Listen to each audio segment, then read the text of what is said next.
دنيا الإيمان أيا قلوبا. Bismillahirrahmanirrahim. Tabarakalladzi nazzala al-furqana ala 'abdihi liyakuna lil 'alamin nadhira. Allahumma shalli wa sallim ala habibika Mustafa Muhammadin wa ala alihi wa sahbihi asmain. Nama ba'du. Yang sangat kita hormati bersama ini ada Bapak Rektor, ada Bapak On, Bapak Rohidin, semua wakil rektor, semua yang ada di sini dan semua muhibbin, semua pecinta ngaji yang saya hormati. Meneruskan ngaji yang sempat tertunda sudah beberapa kali. Saya memang termasuk orang yang sangat menekuni ilmu seperti yang dikatakan Pak Fathul Wahid lagi. Dikatakan lagi berkali-kali bahwa memang penelitian itu saya berkali-kali bilang tidak harus orang-orang pinter banget sebetulnya, karena perangkat yang disediakan Allah ini juga menyediakan untuk orang-orang bodoh, dan itu hikmah terbesar dari Islam. Jadi Islam ini bisa difahami orang pinter juga oleh orang-orang yang nggak pinter. Saya punya kenangan tentang ilmu astronomi. Kita belajar falak itu jelimet, Pak Fathul Wahid, jelimet sekali. Ketika ada perdebatan misalnya awal Ramadan itu Ahad sama Senin, sama lagi misalnya Ahad, Minggu sama Senin. Karena kita ini di pesantren kalau bilang Minggu itu kadang dilarang, harus bilang Ahad. Apalagi kiainya Pak Fathul Wahid di Kudus, Kiai Torehan itu fanatik, itu enggak boleh orang bilang Minggu, harus bilang Ahad. Yang lucu itu ada seorang kiai yang sangat fanatik terhadap Islam, itu enggak mau kalendernya ditulis kenaikan wafat Isa Al-Masih. Karena keyakinan umat Islam bukan Isa yang wafat tapi Sibeh Isa. Itu di kalender Kudus kan wafatnya dalam kurung Sibeh Isa. Ya, yang menyerupai Isa. Jadi saking fanatiknya tetap menulis sesuai keyakinan. Saya teruskan. Orang kadang bilang begini, cara orang yang tidak mendalami ilmu. Sama-sama kiai, sama-sama ormas Islam kok beda awal Ramadan, sehingga jadi debat Ahad atau Minggu sama Senin. Saya punya mak-mak ya, kalau orang sepuh itu yang dulu ikut buyut saya. Jadi saya ini generasi kelima, itu orang itu muammar, ditakdir umarnya panjang. Itu bilang gini, Gus, sebetulnya untuk tahu kalender yang benar mana itu gampang katanya. Cari tanggal 15. Nanti kelihatan siapa yang salah. Ternyata betul. Kalau dihitung Ahad, nanti 15-nya misalnya jatuh hari apa. Nanti kelihatan, ternyata pas yang dikatakan 15 versi Ahad itu bulan belum purnama. Purnamanya itu di versi mereka yang tanggal 16. Berarti benar mana? Yang Senin kan? Tapi yang versi Senin, ternyata betul pas 15 pas purnama. Artinya apa? Allah menyediakan perangkat untuk menguji Senin apa Ahad dengan cara awam, yaitu nunggu tanggal 15. Artinya gini, kata siapa yang tahu itu hanya orang pinter gitu. Orang awam juga bisa tahu, karena agama ini milik bersama, ya milik orang pinter, milik yang tidak pinter.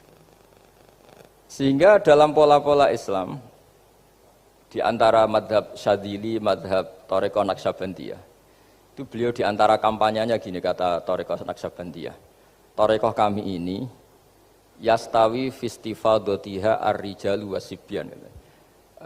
Popularitas Thariqah saya, mudahnya difahami ini, antara orang pinter yang sudah dewasa sama anak-anak kecil ini sama. Kenapa demikian? Kalau dalam filosofi kebenaran itu ada pepatah, fa innal haqqa adharu min syamsidz dhahirah. Kebenaran itu lebih jelas ketimbang matahari di siang hari. Sehingga mereka dengan mudahnya mensifati Allah misalnya az-zahir, zat yang begitu jelas.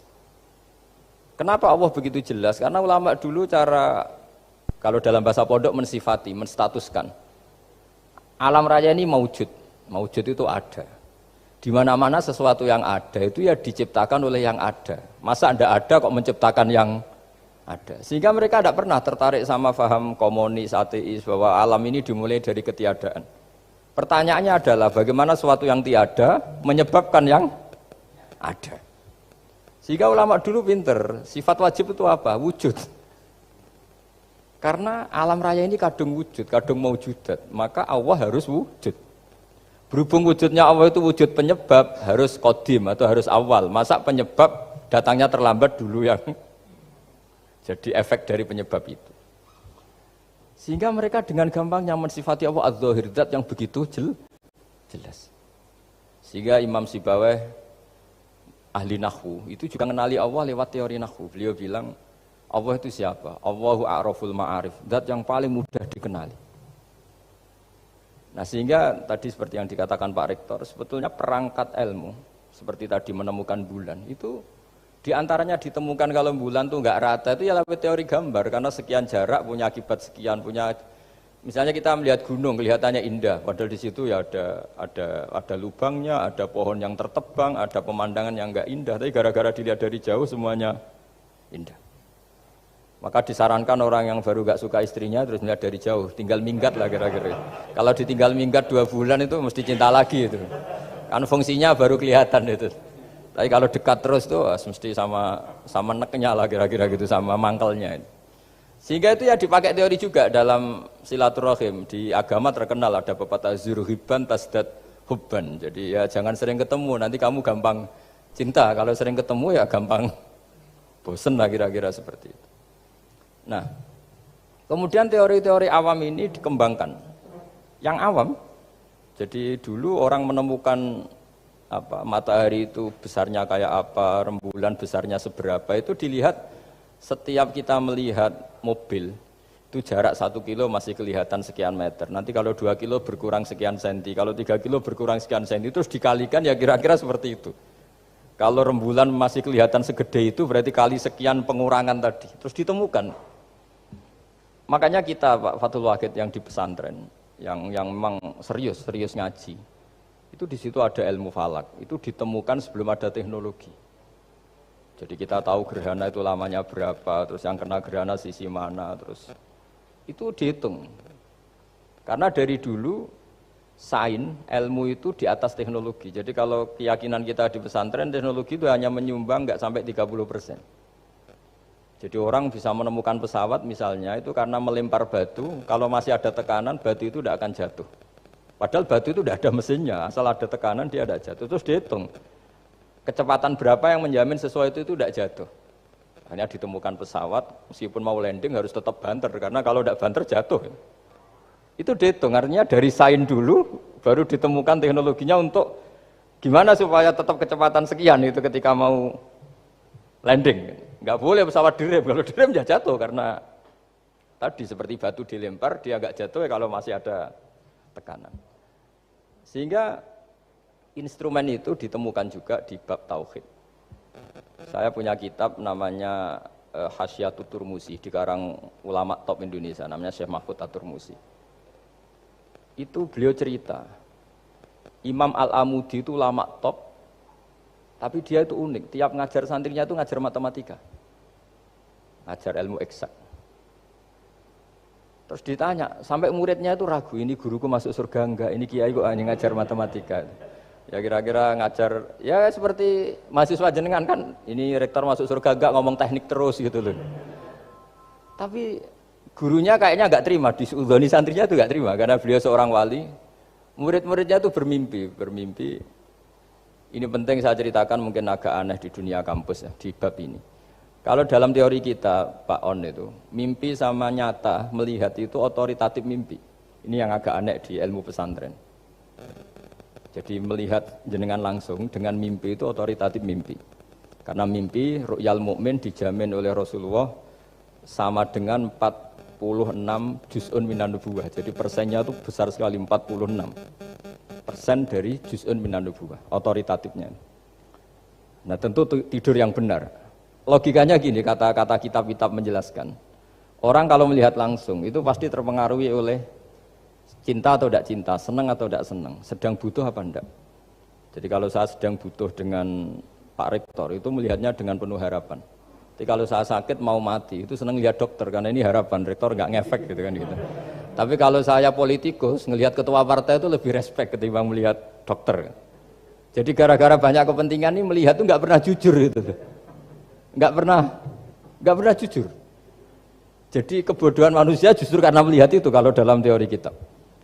Makanya kalau dalam teori pesantren itu kebalik, anna sunyamun wa idza matu intabahu. Manusia itu hakikatnya tidur, baru setelah mati bangun.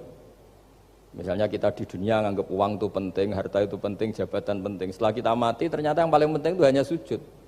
Karena kamu itu kenangan ketemu Allah terbaik itu sujud. Yang kita anggap penting di dunia semuanya tidak penting. Yang kita anggap sepele kayak sholat ternyata itu super penting. Tapi sadar itu nunggu nanti di akhirat. Ya, saya ini termasuk syukur yang sadar sebelum sampai akhirat. Jadi termasuk orang yang beruntung lah gitu. Nah, kenapa mimpi itu begitu penting? Karena tadi ketika orang tidur itu off semua, sistem sarafnya, sistem apanya. Yang ada hanya pengendalian Tuhan. Karena dia tidak bisa mengendalikan dirinya sendiri. Apalagi kalau tidurnya benar ya tentu pakai wudhu, terus pakai doa-doa, terus menghadap kayak mayit itulah, standar mayit itu menghadap ke kiblat kayak posisi mayit itu. Sehingga dia ada intervensi pada dirinya sendiri, ya tidak punya keinginan dari dirinya sendiri. Kamu kan nggak bisa ingin, wah tidur ingin ketemu wanita cantik kan tidak bisa nentukan gitu. Akhirnya ya benar-benar hanya milik Allah. Apalagi kalau kita bacanya benar, terus pikirannya benar. Makanya uniknya dalam Islam adalah doa mau tidur dengan wiridan setelah sholat itu ajarannya Nabi banyak mau tidur. Wiridan subhanallah 33, alhamdulillah 33, Allahu akbar 33 dan disempurnakan seterusnya itu ijazah Nabi kepada Sayyidah Fatimah itu untuk mau apa? Tidur. Bismika wada'tu jambi wa bismika arfa'u. Sampai doanya panjang. Allahumma aljatu zuhri ilaika. Panjang sekali doa mau tidur. Saya yakin jenengan ndak hafal dan ndak. Paling ya bismika wada'tu jambi apa? Bismika Allahumma ahyawamu. Itu sebagian ustadz bilang itu doa ngaji katanya. Ada seorang ustadz saking mangkelnya, ibu sudah baca doa gaji? Belum, tak diwarai. Bismika Allahumma ahya, bismika wa amut. Wah itu kan doa mau tidur Pak Ustadz. Iya biasanya kalau ngaji tidur. Jadi doa itu, kalau itu doa mau. Akhirnya mimpi itu penting. Karena di situ manusia nggak punya nafsu, nggak punya keinginan. Sehingga yang ada itu kata Nabi itu ada sittatun wa arba'una juz'an minan nubuwah. Sehingga dulu itu mimpi itu jadi sarana betul. Kita tahu kan cerita orang-orang dulu. Fir'aun itu kurang jahatnya, kurang kelirunya. Dia mimpi ada api dari Bani Israel yang membakar kerajaannya. Dan semua pentawilnya sepakat itu maksudnya Anda akan dihabisin kerajaan Anda oleh bayi dari Bani Israel. Begitu juga raja zaman Nabi Yusuf, itu mimpi kalau ngalami ada 7 sapi yang gendut, dimakan oleh 7 sapi yang kurus. Jadi mimpi itu sarana, bahkan dari orang kafir. Karena ya tadi, yang preman ya nggak ada premannya, yang soleh ya nggak ada solehnya, semua dikendalikan oleh Allah Ta'ala pas tidur. Sehingga tidur ini menurut agama lebih otoritatif, asal dengan tidur yang benar. Jangan tidur sambil ngerokok, terus terbangun karena ininya kena itu.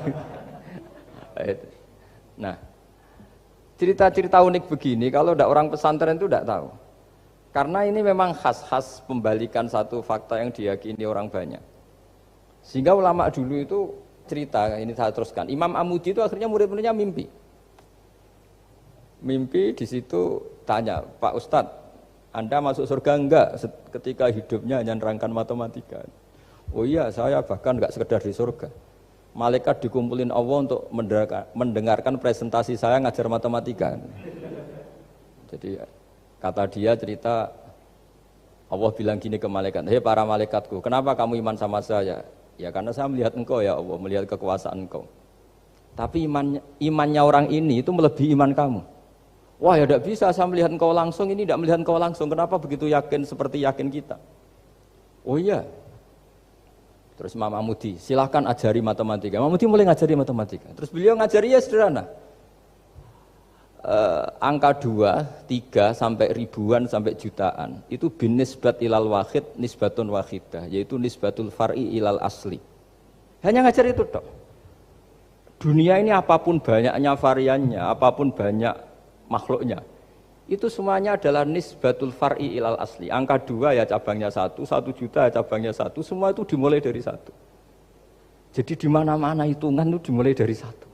Dan 1 ini harus ada, yaitu Tuhan. Matematika akhirnya malaikat, wah keren juga maksudnya. Keren juga maksudnya. Akhirnya Allah bilang, dan itu didawuhkan juga oleh Rasulullah SAW, tuba liman amana bi walam yaroni. Yang hebat itu imannya orang yang enggak melihat saya. Makanya masyhur itu, malaikat ditanya Allah, siapa imannya yang paling kuat? Ya kita, karena melihat engkau langsung ya Allah. Para nabi. Terus tapi yang dari sekian pertanyaan itu jawab sama, yang paling ajaib adalah umat-umat Muhammad di akhir zaman, enggak menangi nabinya, juga enggak pernah lihat surga neraka, tapi iman sama saya. Dan mereka punya cara untuk imannya itu berkualitas sama dengan kamu para malaikat. Ya diantaranya dengan cara logika tadi yang saya utarakan tadi. Am khuliqu min ghairi syai'in am humul khaliqun. Kalau alam raya ini wujud, maka penyebabnya harus sesuatu yang wujud. Masa sesuatu yang enggak wujud menyebabkan yang wujud. Kalau angka 10 ada, 1 juta ada, pasti dimulai angka 1. Makanya nisbatusnaini wal arba'ah ila ma la nihayatalaha, itu semuanya nisbatul far'i ilal asli. Semua angka berapapun jumlahnya itu binisbat ilal wahid adalah nisbatul far'i ilal asli. Itu cara-cara, makanya tadi kajian ilmu itu tidak ada habis-habis. Makanya perasaan saya itu kemungkinan orang Islam jadi ateis itu kecil, Pak Fathul Wahid. Saya punya kitab, ini saya ulang lagi, kitab calon wali. Kenapa saya sering cerita wali? Kalau di kampus itu kan orang inginnya ya jadi dekan, jadi rektor, atau jadi menteri lah kira-kira gitu. Kalau di pesantren orang itu cita-citanya satu, ingin jadi wali. Ya, supaya majelis ini barokah, saya tidak perlu cerita dunia kampus. Kalau ceritakan corong Jawa nguyai segoro lah. Bongso keinginan gitu kan tidak selera saya, juga ada dunia saya. Supaya sampai dapat ilmu ya saya cerita dunia. Itu kitab, saya punya kitab calon wali lah kira-kira, atau wali sudah wali top, namanya kitab Tasbidul Fuad, karangannya Sayyid Abdul Haddad. Itu beliau cerita, di antara ceritanya itu unik. Kata beliau begini, saya itu tidak khawatir orang Islam jadi murtad, apalagi jadi ateis, karena kalimat la ilaha illallah itu sahlatun qoribah, kalimat yang mudah sekali, sehingga saya tidak khawatir orang Islam yang ketemu orang ateis, ketemu orang macam-macam, asal diajari kalimat ini secara benar. Terus beliau cerita, yang saya takut tuh mereka masalah perempuan dan harta. Kalau iman kayaknya enggak. Singkat cerita yaitu di kitab seperti itu. Singkat cerita saya ketemu banyak orang yang kuliah di McGill atau kuliah di Amerika, di Jerman, mungkin di Norwegia, di mana-mana, di Australia, dan ketemu teman-teman yang di Korea Selatan juga. Mereka itu orang kebanyakan yang nyuwun sewu enggak keluarga kiai, tapi mereka enggak ada yang enggak tetap iman. Ketika saya tanya, kenapa Anda tetap iman? Padahal ada beberapa negara yang lebih stabil, lebih makmur dibanding negara yang mengklaim sebagai negara Islam. Itu cara berpikir ya sederhana. Enggak lah Gus, kayaknya kok Tuhan kok ada tanggal lahirnya? Enggak lah, kayaknya yang namanya Tuhan tuh ya awal lah. Masa pencipta langit bumi dituhani orang yang lahirnya di bumi, kayak enggak lah kayaknya.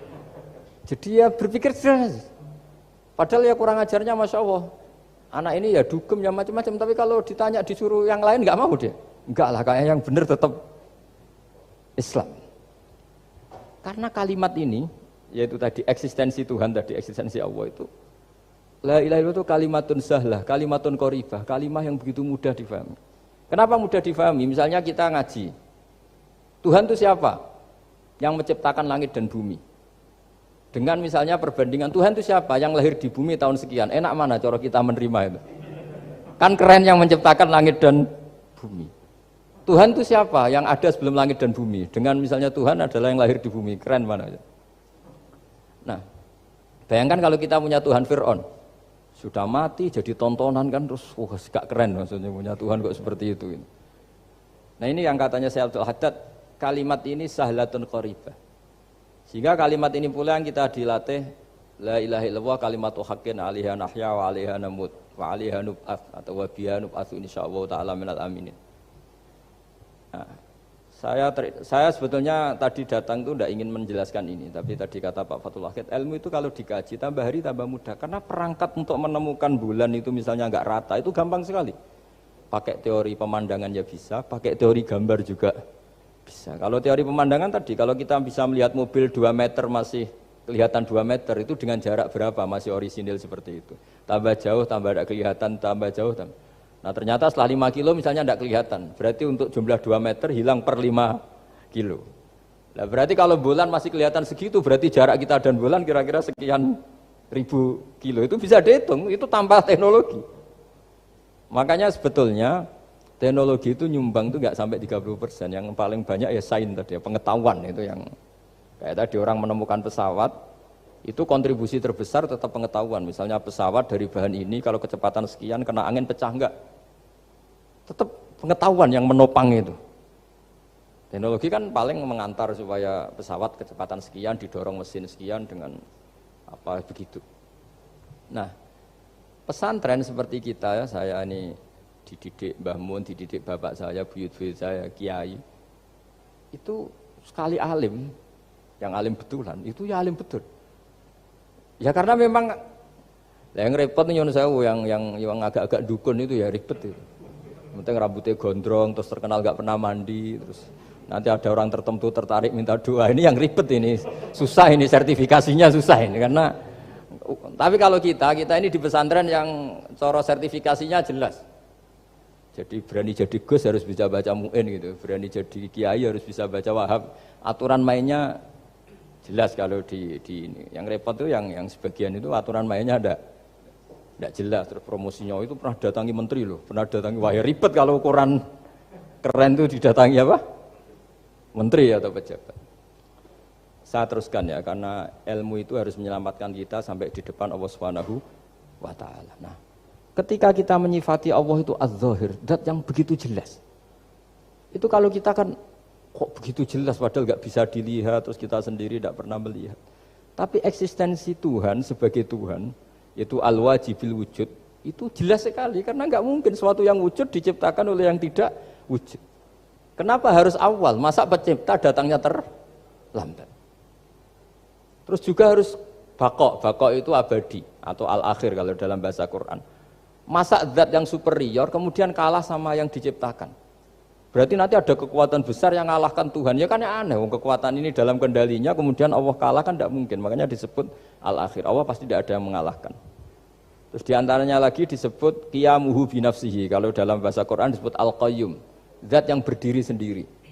Enggak boleh Tuhan butuh yang lain. Kalau butuh yang lain berarti bergantung pada yang lain. Dan enggak usah jadi Tuhan lah kalau masih butuh yang lain.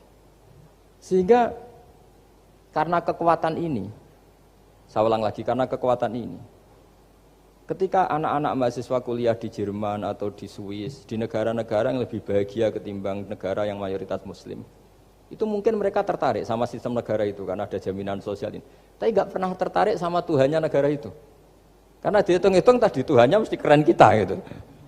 Jadi, nah ini cerita ke saya Abdul Haddad. Kata saya Abdul Haddad, kamu tidak usah khawatir lah umat Islam murtad atau jadi ateis gitu. Karena penjelasan tauhid Islam itu begitu jelas. Jadi by design manusia itu pasti nerima tauhid kira-kira gitu. Jadi ini pentingnya adz-dzahir. Jadi Allah itu begitu apa? Jelas. Tapi Allah juga mensifati dirinya al-batin. Nah, al-batin itu enggak mudah dikenali. Kenapa? Karena tubuh kita desainnya ini profan. Tubuh kita tidak sempurna, rentan. Nah, tentu sesuatu yang enggak sempurna ini tidak bisa melihat zat yang super apa? Sempurna. Kita bisa rusak sementara Allah tidak.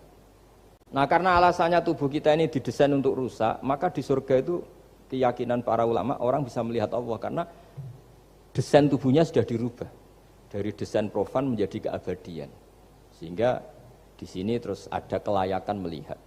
Itu pun tetap min ghairi kaifin walan hisorin, tetap ya bisa melihat tapi corong Jawa itu kecelok melihat tapi tidak sampai faham. Karena bagaimanapun Allah itu la tudrikul absar wa huwa yudrikul absar. Bagaimanapun Allah itu laisa kamitslihi syai'un, tidak ada padanannya.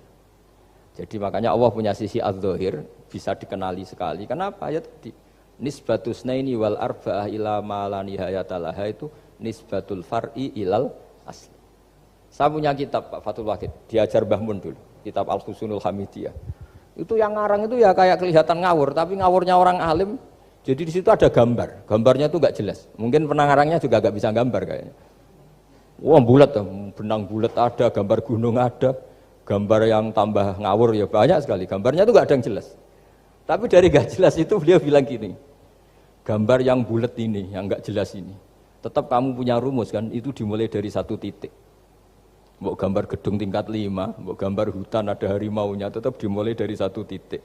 Ya alam raya ya seperti itu, mbok ada Mars, cek mau ada Jupiter, kayak tetap dimulai dari situ titik. Nah ini namanya nuqtatul wujud, titik kewujudan, yaitu Allah Subhanahu wa Ta'ala.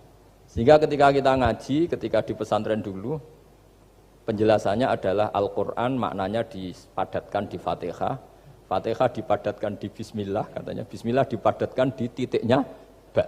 Nah titik ba ini dianggap titik awal wujud, bi kana makana wa bi yakunu mayakun. Kira-kira Allah mentitahkan karena saya semuanya yang ada, dan karena saya yang mau ada bisa saya adakan. Nah, itu sirinya lah. Jadi menerangkan tauhid itu pakai gambar. Gambarnya keliru sekali lah kalau dalam orang seni mesti melihat gak seni itu. Karena dia agak butuh gambarnya, butuh mau menjelaskan buat dunia sebanyak ini, buat alam raya sebanyak ini tetap dimulai dari satu titik.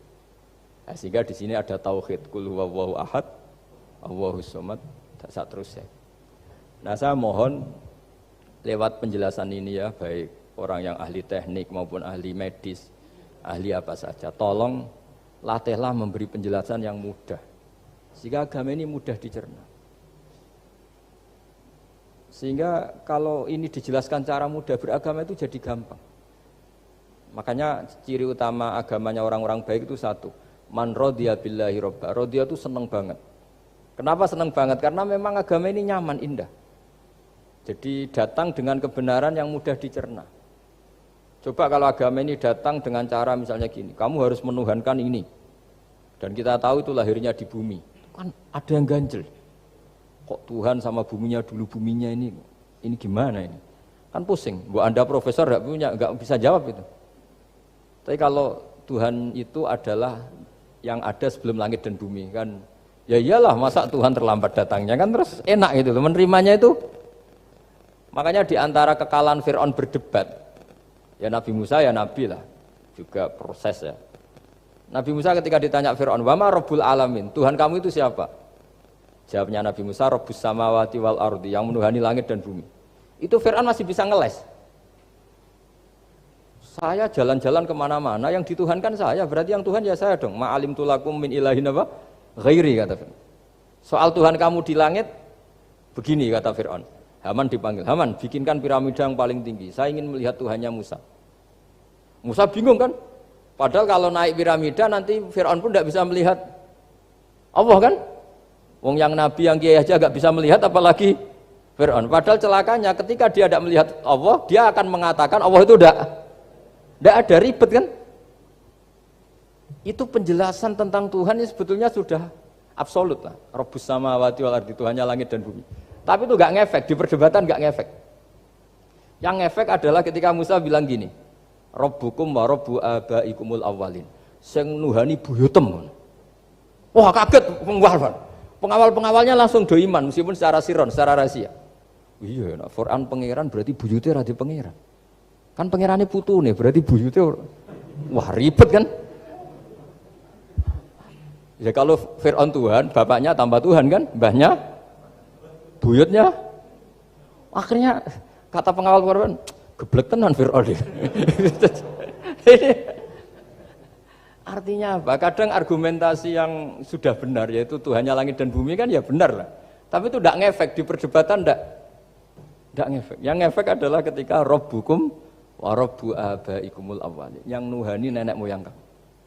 Orang mulai mikir, kalau Fir'aun itu Tuhan, lalu nenek moyangnya Tuhannya siapa? Jadi ini seninya, makanya diantara syarat Nabi, jadi Nabi itu sidik, amanat, tabligh, fatona. Fatona itu ada kecerdasan. Dulu Nabi ya sering dibully, jangan kira Nabi itu enggak sering dibully, sering juga Pak Rektor. Jadi ada unta itu kena kudis. Kudis itu ya jenis penyakit menular lah. Nabi dengan teori tawakalnya, Nabi itu punya dua teori, kadang pakai teori tawakalnya, kadang pakai teori preventif. Makanya Nabi pernah ngendikan kalau ada penyakit menular di situ, kamu jangan di situ. Itu pakai teori preventif. Tapi kadang Nabi pakai teori tawakal. Nabi menghentikan la adwa wala tiarutan, tidak ada penyakit menular. Terus orang-orang yang ya usil lah kira-kira gitu, ada unta kena kudis, dijejerkan yang waras. Ternyata yang waras ikut kudisen lah, ikut sakit. Senang orang ini. Ya Rasulullah ini saya jejerkan ternyata yang enggak tertular jadi tertular. Padahal engkau bilang enggak ada penyakit menular. Nabi jawabnya lucu. Faman a'dal awwala. Kalau yang pertama ini tertular siapa? Dia dikira Nabi itu kalah karena melihat unta yang kedua. Ternyata Nabi enggak, ketika dipanggil ya Rasulullah ini unta agak gudikan, tak jejerkan yang kudisen, ternyata ikut kudisen. Berarti penyakit itu menular. Tapi Nabi jawabannya faman a'dal awal. Lalu yang kena penyakit pertama tertular oleh siapa? Wah itu asli dari Allah. Ya maksud saya seperti itu kata Nabi. Nah itu yang dikatakan fatona. Jadi Nabi itu harus punya sifat apa? Fatona. Karena dengan kecerdasan itu Nabi bisa berargumentasi. Kayak tadi. Ketika Fir'aun dikatakan Allah yang menuhani langit dan bumi, Fir'aun masih mengklaim dia Tuhan. Karena di mana-mana dia dituhankan. Tapi ketika diingatkan bahwa kamu anak seorang manusia, punya bapak, punya kakek, punya buyut, punya canggah kalau bahasa Jawa. Lalu kalau kamu yang Tuhan, dan Tuhan dimulai Anda, lalu mbah-mbah kamu Tuhannya siapa? Gak bisa jawab kan? Akhirnya banyak punggawa yang saat itu iman. Jadi iman itu bisa menghunjam kepada siapa saja termasuk yang orang-orang topnya Fir'aun. Sehingga ketika Fir'aun rapat Musa harus dibunuh besok, tangkap besok. Sebagian mereka itu membocorkan informasi itu. Datang ke Musa, tadi malam kita ikut rapat, keputusannya Anda dibunuh, maka larilah kamu. Itu barokahnya iman. Artinya ya karena logika Musa lebih masuk akal, ya mereka lebih percaya sama Musa. Tapi gara-gara profesi ya tetap kerja, dan yang mulai ribet dunia. Ya mulai ribet. Jadi makanya kamu jangan tanya kaifa hukmul mukmin sing yukhfi imanahu, bagaimana hukumnya orang mukmin yang menyembunyikan imannya demi aman. Ya tidak usah kamu jawab. Kalau kamu jawab boleh ini kok kayak pecundang. Kalau kamu jawab haram, pernah terjadi itu. Wa qala rajulun mu'minum min ali fir'auna yaktumu iman. Ini khazanah ya. Jadi saya mohon mengkaji Islam itu harus dengan sisi-sisi yang bisa difahami orang pinter juga orang bodoh. Kata Imam Ghazali banyak itu. Karena hadatin itu harus difahami orang pinter juga orang bodoh. Terus contoh yang paling populer tentu sering saya utarakan masalah iddah.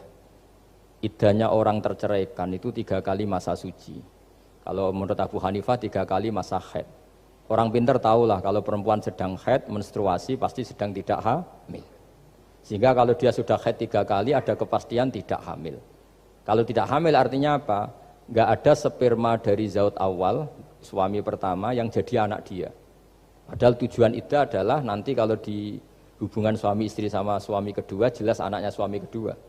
Tapi kalau andaikan tidak ada iddah kan malam hubungan suami istri, pagi bentrok cerai, terus kawin, kumpul suami istri lagi, terus nanti anaknya itu anaknya siapa?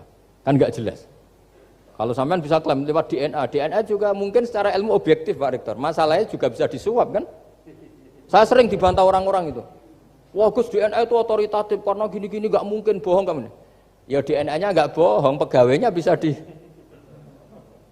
kan? Kayak nggak tahu manusia apa nggak tahu Indonesia, nggak tahu terus. Itu yang sensitif itu, yang mulai wilayah sensitif itu. Nggak tahu manusia apa kayak nggak tahu Indonesia. Manusia aja ya sudah. Berarti Anda sangat nasionalis. Jadi ribet kan? Maka dianjurkan ada iddah. Dengan iddah selesai berarti benar-benar perempuan ini baru atur rohmi, rahimnya steril dari unsur mani zaut awal. Dan kalau 3 kali masa suci itu artinya apa? Kira-kira 3 bulan. Kira-kira ya. Wal mutallaqatu yatarabbasna bi anfusina salah satu apa? Huru. Pertanyaannya kalau 3 bulan, andai kan tidak pakai teori ilmiah, menstruasi itu sudah teori ilmiah. Ada yang tanya ke saya, Gus kenapa harus sampai 3 kali, padahal menstruasi pertama pasti sudah ada hamil. Saya jawab, menstruasi pertama itu namanya keluar darah. Nggak ada jaminan kalau itu haid, bisa saja keluar darah karena kaget, karena kecelakaan, karena apa. Sehingga kalau misalnya perempuan diceraikan, Gus saya sudah haid. Yang jamin kalau itu haid siapa? Maksudnya keluar darah dengan makna tidak hamil. Bisa saja keluar darah kali ini faktor kaget ya, atau faktor kecelakaan. Tapi kalau sampai 3 bulan karena per bulan haid sekali, itu meskipun haidnya keliru, haid keliru itu misalnya sebetulnya itu enggak darah haid tapi darah penyakit istighathah, Kan tetap kelihatan, masa 3 bulan gak blending cara Jawa? Kan mesti bentuknya tubuh sudah rubah. Artinya kata ulama-ulama, agama ini gak bisa hanya mengacu ilmu. Kalau mengacu ilmu haid sekali sudah cukup. Tapi kenapa harus 3 kali? Karena 3 kali orang awam tahu semua kalau itu sedang hamil atau tidak hamil. 3 bulan dari dicerai kan kelihatan kalau hamil ya bentuk tubuhnya sudah rubah, kalau enggak. Intinya agama ini harus agama yang mudah difahami orang pinter, juga difahami orang yang tidak pinter. Kayak tadi bulan tadi, saya juga gak ngira kalau orang goblok jadi pinter itu. Jadi ini cerita ya, jadi supaya kita meskipun di lembaga kampus, di lembaga modern, jangan lupa tradisi-tradisi kebodohan ya diabadikan lah kira-kira itu, karena bodoh itu kadang ya penting. Makanya kalau cerita di dunia wali itu kaca, Anda boleh gak nerima cerita ini, tapi Anda harus percaya kalau kekuasaan Allah itu tidak terbatas. Kenapa orang Madura begitu mencintai kiai? Sebetulnya niatnya ya agak baik, tapi ya gak baik tapi baik. Ada santri itu Madura, dia saking percaya sama kiai itu ya khidmah, bikin teh, masakan kiai, mijitin kiai, pokoknya waktunya diberikan semua untuk kiai. Dan dia nggak pernah ikut ujian.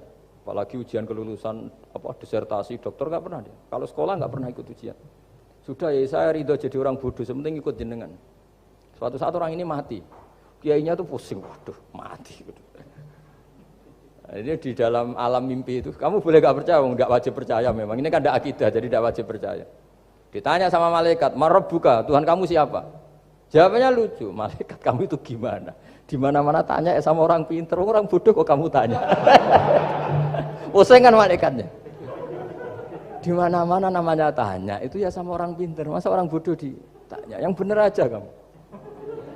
Makanya bodoh ini ya senjata. Makanya ini kita kalau pinter ya alhamdulillah, kalau bodoh ya alhamdulillah. Karena bodoh itu penting. Kalau negara ini tidak makmur, yang disalahkan mesti para rektor. Gunanya apa ada rektor kalau nggak solusi bagi bangsa ini? Orang bodoh pasti nggak disalahkan kan? Nanti kalau ada hisab, kenapa Indonesia carut marut? Yang dipanggil Allah itu menteri, rektor, pasti itu. Apa kontribusi Anda sebagai orang pinter, sebagai profesor, sebagai orang bodoh aman? Santai, nggak kena panggilan kan? Karena Anda harus bertanggung jawab. Akhirnya terus malaikat tanya, lalu yang pinter siapa? Yang di atas itu, kiainya yang nalkin itu, yang di atas itu. Walhasil kiainya itu karena wali itu dengar. Ya wile cung bodoh kok terus nganti wis mati. bodoh kok kamu bawa sampai mati. Jadi kadang orang bodoh itu ya pinter tadi, malaikat tuh kamu itu gimana? Di mana-mana tanya itu ya sama orang pinter. Orang bodoh kok kamu tanya. Ya ribet kan kalau sudah ketemu seperti itu. Nah, Nabi juga sering ngalami dialek sama orang bodoh. Kadang Nabi yang ngalah, kadang logikanya orang bodoh itu lebih gampang. Itu ada orang pencari dop itu semacam kayak biawak ya. Tapi tidak biawak, kayak semacam biawak. Itu ketemu Nabi, kamu tahu kalau saya ini Rasulullah? Tidak tahu ya. Ya kamu harus iman kalau saya ini Rasulullah. Hatta yu'mina laka hadad dhabban. Ya kalau hewan ini iman sama kamu ya saya iman. Ribet kan ukurannya itu. Waduh, untung Nabi betul. Terus Nabi tanya, "Dok, kamu tahu kalau saya Rasulullah?" Terus Dobnya saat itu bisa bicara asyhadu annaka Rasulullah, terus baru iman. Imannya tanya, "Kenapa kamu iman sama Rasulullah?" Hewan aja tahu kalau dia Nabi apalagi manusia. Sehingga masyhur itu di acara-acara kita kalau wadhabbu wal ghazalah yasyadani laka bir risalah itu wadhabbu wal ghazalah yasyadani laka bir risalah. Sehingga kekeliruan kita, saya sering ngomong di mana-mana, matur di mana-mana. Masyarakat Indonesia mayoritasnya tetap yang enggak pinter. Orang Islam mayoritas yang enggak pinter. Lalu orang enggak pinter ini diabaikan sehingga mereka enggak jadi energi yang luar biasa untuk mengawal Islam atau mengawal Indonesia. Itu keliru menurut saya. Menurut saya orang-orang yang nggak pinter pun tuh punya nurani. Zaman kita dijajah Belanda, itu tidak semua orang rektor, tidak semua orang profesor, tidak semua orang kiai, tidak semua orang alim. Mereka orang-orang yang nggak terpelajar, tapi tetap tahu caranya melawan apa? Belanda, melawan penjajah. Karena tadi manusia ini diciptakan itu sudah punya pengetahuan. Seperti mukadimah dibaca Pak Rektor, Iqra wa rabbukal akram alladzi 'allama bil qalam 'allamal insana ma lam ya'lam. Jadi bawaan manusia itu akan tahu untuk sesuatu yang perlu diketahui meskipun dia orang bodoh. Saya ulang lagi, meskipun mereka orang apa? Orang bodoh. Ya, di sini ini Islam datang yastawi fistifadatiha fistifadati syariah ar-rijalu wasibyan, bahwa ukuran kebenaran itu adalah siapapun mudah tahu. Bahwa angka 2, angka 3, angka 5 itu adalah far'ul wahid, cabang dari angka 1. Fal aslu huwal wahid, yang asli adalah angka 1. Dan 1 ini harus 1. 0, itu ditemukan untuk setelah ada angka 1, jangan keliru kamu.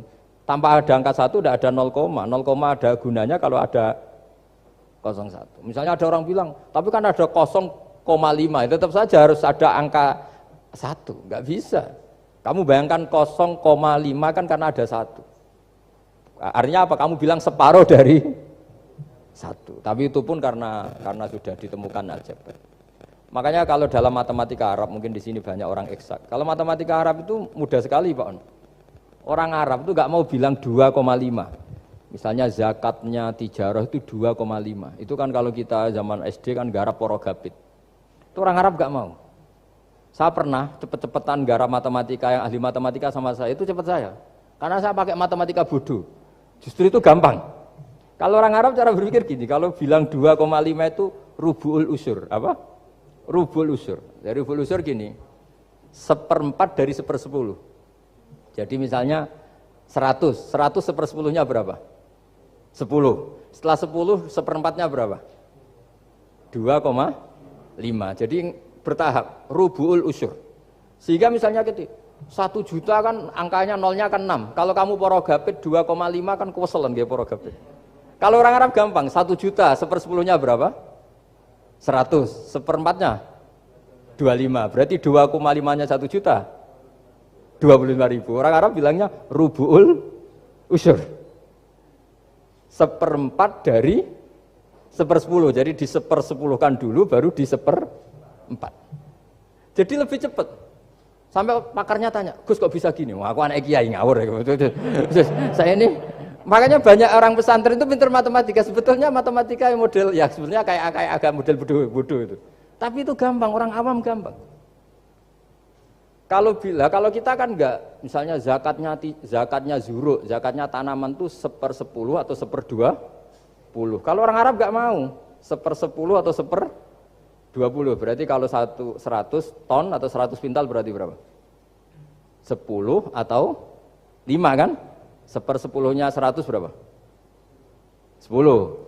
Kalau 1/20-nya 5. Kalau hitung-hitungan di fikih zakat orang modern kan 1/10 atau 1/20. Kalau orang Arab nggak mau bilang gitu. Zakatnya zuru itu al-usur 1/10.